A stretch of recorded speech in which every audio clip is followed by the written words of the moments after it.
10 years older, and his sister Harriet 7 years older.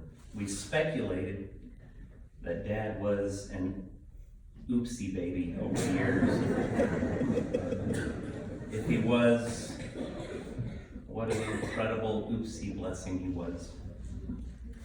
Dad's dad, Louis, owned a bakery, and their apartment was above the bakery.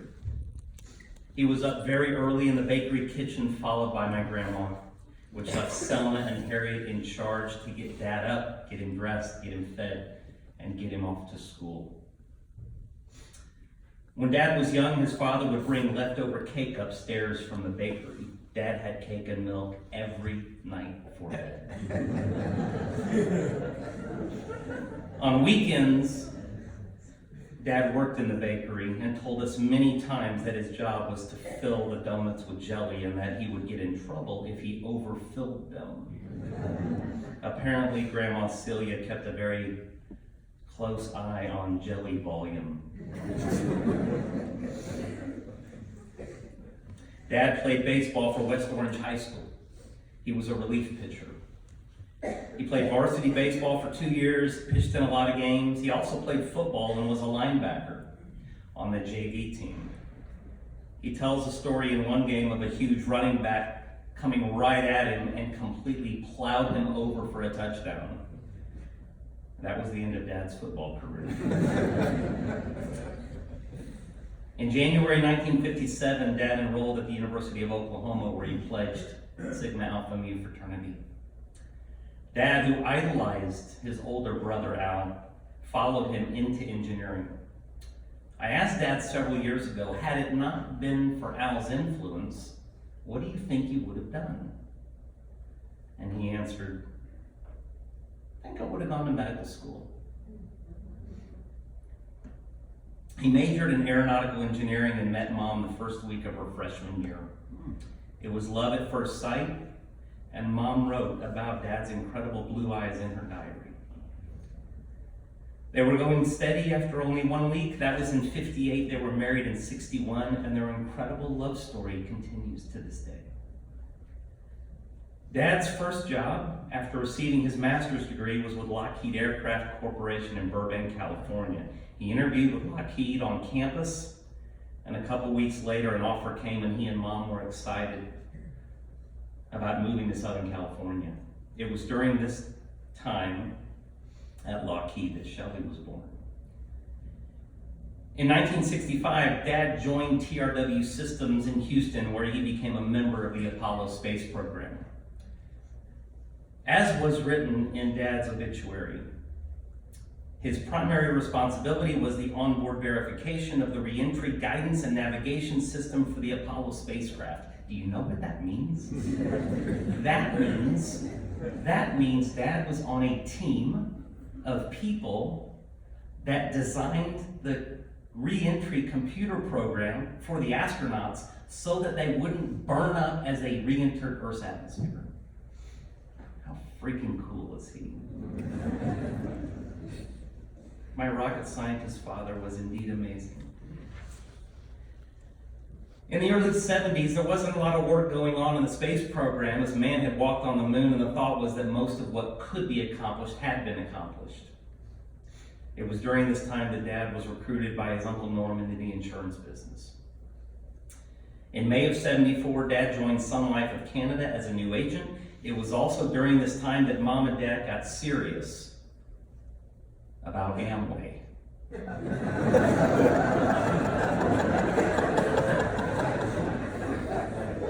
Dad gave up a steady paycheck at TRW and made a complete career overhaul with zero guarantees. I've put myself in his shoes, and it must have been terrifying. He had a wife, a mortgage, 3 kids under the age of 9. And so he did what absolutely nobody would do. He got involved in a multi-level marketing business, and he started marketing. He networked, and he networked, and he networked. It was life insurance by day and Amway at night. He and Mom would host Amway parties at our house. I remember lying in bed and hearing laughter and smelling cigarettes.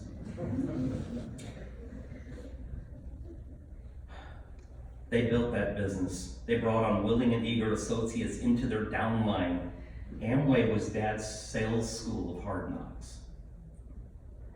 During this time of uncertainty, this time of financial worry, it was Amway that kept peanut butter off the table. Those are Dad's words, not mine. Success came fast for Dad at Sun Life. 3 years after entering the insurance business, he got promoted to branch manager and was asked to build the branch in Dallas, and we moved up from Houston. Awards, honors, accolades followed as Dad led the branch through tremendous growth and continued to build his own clientele of doctors, dentists, lawyers, business owners, lobbyists, and Dallas Cowboys. I always planned to follow Dad into the life insurance business.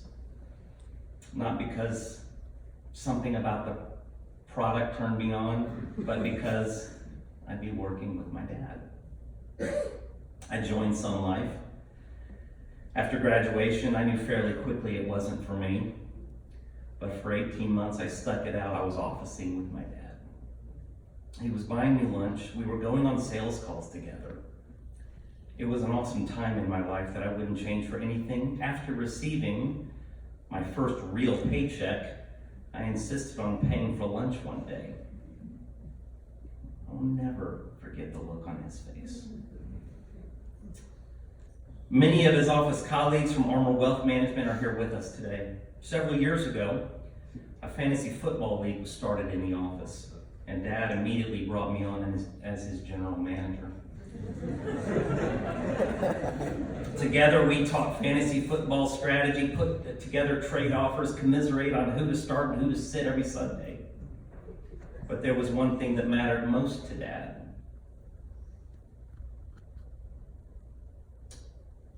To beat David Ayers.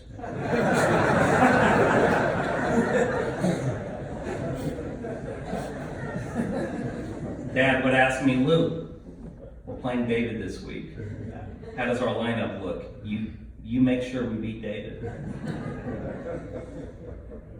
David, he wanted to beat you real bad because he loved you so much.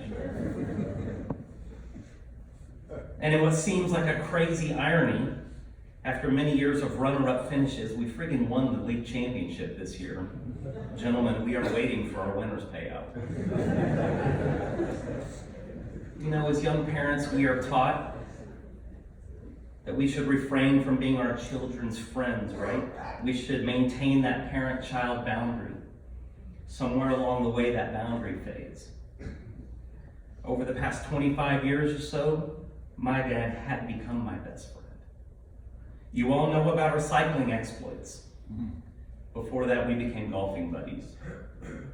Dad played golf as a young man and told me that he gave it up because he lost patience with a chronic slice that he couldn't seem to fix. He heard an advertisement about some property in East Texas, and that if you came out and attended their presentation, you would get a free set of golf clubs. If you know Mel, you know that he jumped all over this.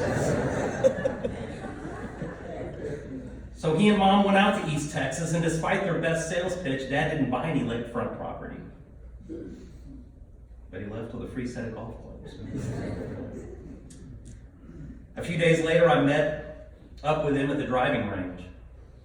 And he had brand new tees, balls, a glove. He had all the accessories. And on that range, he teed up his first ball, lined it up, took his lefty swing, and as he's watching his ball sail wide left, he mutters, "Goddamn slice."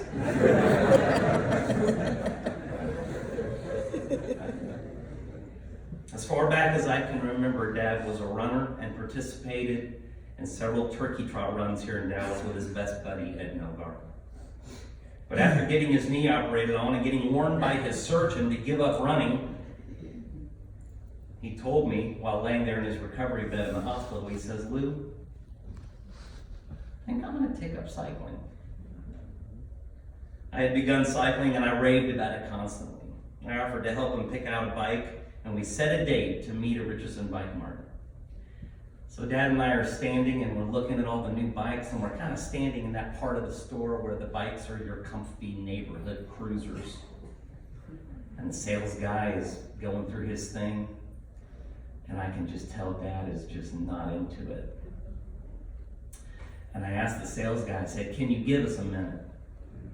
And he kind of stepped aside. I turned to Dad and I said, "Dad, you need to tell me if you want to be comfortable, because that would be this bike, or if you want to be cool." Because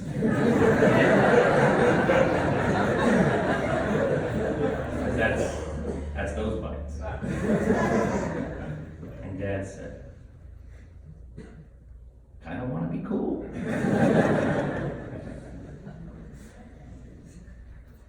I never knew my dad's dad, Louis, my grandfather, and my namesake. He passed away shortly after Mom and Dad got married. I'm so happy that my kids, my nieces and nephews, had the incredible time they've had with Gramps.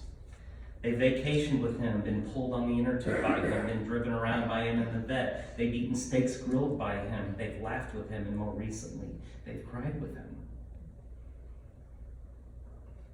I'm sure Dad had a hand in the timing of all of this. So many of the grandkids were just home for Christmas break, and were able to spend so much time with him. As usual, his timing was perfect. Thank you, Dad, for these small blessings. And so it's time for us to say goodbye to Dad, to my pop, to Daddy, to Melvis the pelvis,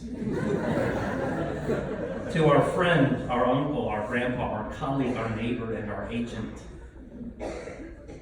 You set the bar so high for being a husband, one that I am still reaching for. Your bar for being a dad was even higher. I continue to strive for that. Your bar for being a grandpa may just be unattainable. But I promise to try my best. Thanks for your advice and friendship. Thanks for your laughter, your contagious laugh. For your generosity, for being such a good listener. Thanks for absolutely adoring Sherry the minute I introduced her to you. Thanks for caring for all of us. For your love of family, always setting the right example.